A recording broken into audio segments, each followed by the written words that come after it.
Thank you Sakurako for sponsoring this video.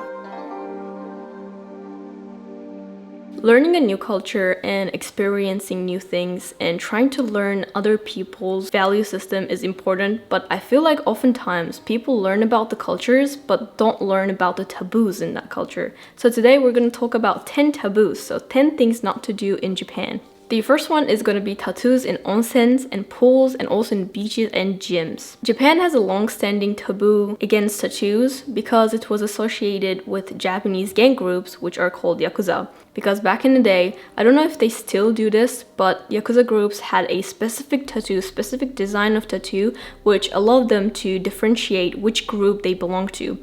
So from Japan's history, basically if you have a tattoo, it was kind of associated with it being a gang member, so Yakuza member. So if you would go to onsens, which are public baths like hot springs, pools, gyms, and saunas, don't allow people with tattoos to get into those places. You either need to cover them or you are not allowed to get in there even if you cover them. So it's always better to check before you go to those gyms, beaches, saunas, and also onsens. Day by day, actually those ink-friendly places are increasing, so it's better to check them out, but they're still taboo in the Japanese culture. But I feel like it's more taboo towards Japanese people with tattoos rather than foreigners with tattoos, because Japanese people know that in other countries it's not a taboo and it is a normal thing to do. So as a foreigner, if you're really foreign looking, then I don't think it would be such a problem. But still, rules are rules, so they might not allow you to get into the onsen or pools, so it's always better to check before. The second one is PDA, public display affection. So PDA might be common in your country, especially I think if you're coming from Western countries. It's normal for couples to kiss on the streets and hug and be more intimate. But in Japan, PDA is not that well welcome, to be honest. When you look at the Japanese couples, they usually only hold their hands, and it's so rare to see couples kissing on the streets or hugging, and physical touch is not a big part in Japanese culture. So PDA is not really well welcomed, so it's always better to kind of be more conservative, I guess, in Japan on streets. So if you would kiss someone on the streets, I mean, it's not it's not allowed or something, or it's not illegal. However, people will stare at you and people will, stare at you, so it's not that nice. Okay, so the third thing is do not leave a tip in Japan. Tipping is not common in Japan, and if you would leave a tip, sometimes the server will chase you and give the tip back, saying you forgot something or you miscalculated. Because in Japan there is no tipping culture, and also the excellent customer service is a part of the customer service in Japan. If you would visit Japan, you would probably notice that everyone is smiling, everyone is so welcoming as a customer service, and they're always helpful and they're always nice. And I feel like it is so hard to find a bad customer service in Japan, because the work ethics are so high and everyone is trained to give a great customer service even though they don't receive a tip, because it's considered to be, it's a part of the salary. So if you get a salary, you should give a great customer service. I wish every country had this high level of work ethic and great customer service, because I feel like whenever I leave Japan, just customer service is not that nice. And I also heard that in the US it's 20% tipping or something, and I think it was 10% something in Germany. So I don't really like tipping because I feel like it should be included in the salary, and salaries should be calculated according to that rather than making, workers depending on the customers.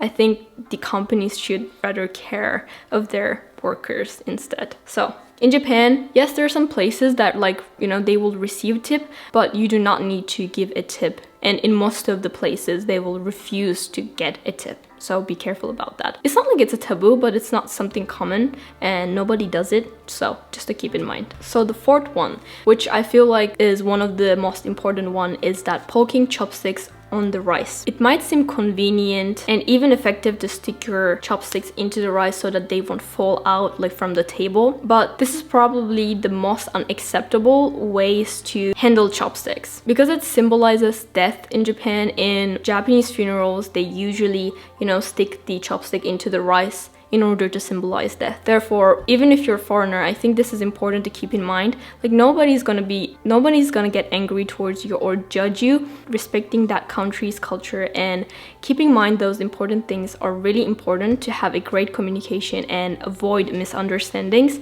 For sure, because you're a foreigner, you might not be able to know every single cultural bits and those details, but I feel like it's important to know the important ones, and this is the important one.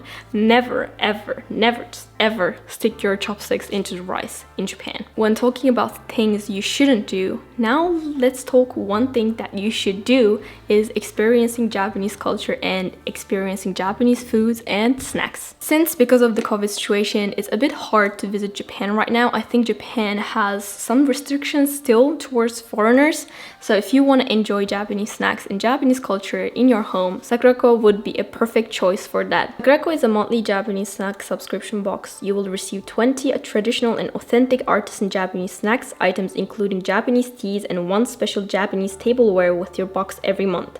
Sakurako helps in partnering with local Japanese snack makers to continue to share Japanese culture and traditions that have been passed for over 100 years. Sakurako's boxes come with different theme every month so that you can enjoy different snacks and different type of cultures from Japan. This month's Sakurako theme is Kyoto Moon Festival. Tsukimi, or moon viewing, is a Japanese festival for the autumn moon in September, expressing gratitude for a good harvest and hoping for another good year.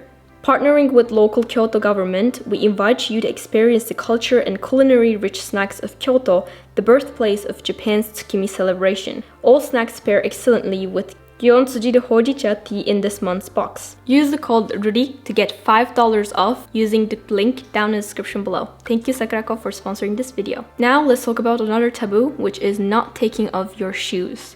If you know, in most of Asian countries, in most of Asian cultures, taking your shoes off before entering a house is a part of the culture. However, in Japan, there are also some Japanese-style restaurants, also some schools, and some workplaces will require you to take off your shoes and change your shoes into slippers or like school shoes or wear indoor shoes. If you're just visiting Japan and not planning to live there, there is a very low possibility of you going to a school or Japanese workplace. However, even in some Japanese style bars, which are called izakayas, it is required for you to take off your shoes, especially if the restaurant has a tatami flooring. If you're staying at a hotel or capsule hotel or Japanese style ryokan, then most require you to remove your shoes at the entrance and change into provided slippers. If you are going into a tatami floor room, you should always remove your slippers. So another one is gonna be passing stick to stick. When passing a food from person to person, it is important not to pass it stick to stick. Firstly, take the thing and then place it in your plate, and then the other person can take it from the plate. The reason behind this being a taboo is that this is also a part of a Japanese funeral, and it also symbolizes death. So don't do this in your daily life. This only happens in the funerals, and it's considered to be a rude and taboo. Another one that I always forget and try to do is trying to open taxi doors manually. So many foreigners, including also me, even though I'm not a foreigner, don't realize that Japanese taxis have automated back doors, which are controlled by the taxi driver. So you need to wait in front of the door and the taxi driver will open the door for you like automatically. I don't know why it's like this, but I feel like it's also one of the parts of the Japanese customer service. You know, you don't do it and the taxi driver controls the flow of the taxi and your journey. And also Japanese people love weird technologies. Maybe that's the reason of it, but I always forget and I try to like open my taxi door, but you don't need to do it. Taxi driver will open for you. It's also automated when you're exiting the taxi, so the taxi driver will always open and close the door for you, so you just don't need to touch the door. So another one is standing on the wrong side of the escalator. If you go to Japan, you will realize that people stand on one side of the escalator and the other side of it is always empty. No matter how crowded it is, people will always stand in one side altogether so that people in a hurry can go from the other side and climb the escalator really fast. The general rule is that people stand on the left side of the escalator and the right side will be open so that people in a hurry can pass really quickly. However, in Osaka area, it's the opposite. So you stand in the right side and the left side will be open. In Japan, being punctual is a part of the culture, especially if you promise to be at, let's say, 1 p.m. with a Japanese person, you should be there at 12:55 because everyone will be there 5 minutes beforehand. And since the Japanese public transportation is really punctual, there is actually no reason for you to be late. So being punctual is a part of the culture. So there are a lot of people rushing in the train stations, so make sure that you open the one side so other people can pass through really quickly. Okay, so another one that I realized some of the foreigners don't realize is that smoking on the street is not allowed in Japan. There are some dedicated smoking areas where you can smoke, but other than that, smoking on the streets, like smoking while you're walking, or even just standing at some place, if it's not a smoking area, it's not allowed, it's prohibited. So the last thing you shouldn't do is that talking on the phone in public transportation.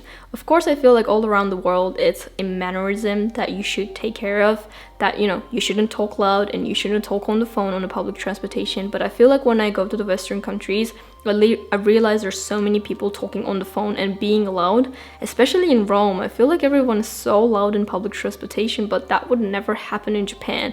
In Japan, there's so many signs saying no talking on the phone. It is not illegal, however, it's not considered to be nice, and it's considered as a bad mannerism. Not only in actually public transportation, even in elevators, Japanese people are really quiet because when the area is shared, Japanese people try to be quiet as possible so that they won't disturb any other person. If you, however, have a very, very urgent and important call, make sure that you go to some sort of train area that not no one is around, but less people, so that you can talk on the phone. However, make sure that it's quick and make sure that you're not loud because it's not really welcomed, and I feel like a lot of people will stare at you. So those were a quick guide for the things that you shouldn't do in Japan. If you're planning to visit Japan, I hope you will enjoy your stay in Japan. I hope those rules helped you a bit so that you can blend into Japanese culture more. I feel like if you do those things as a foreigner, they won't judge you that much. However, it's always great to learn about the culture beforehand because people will realize it and appreciate it, that you learn about our culture, and it will be more easier for you to blend into the culture. So thank you, Sakurako, for sponsoring this video, and see you guys in my next video. Bye!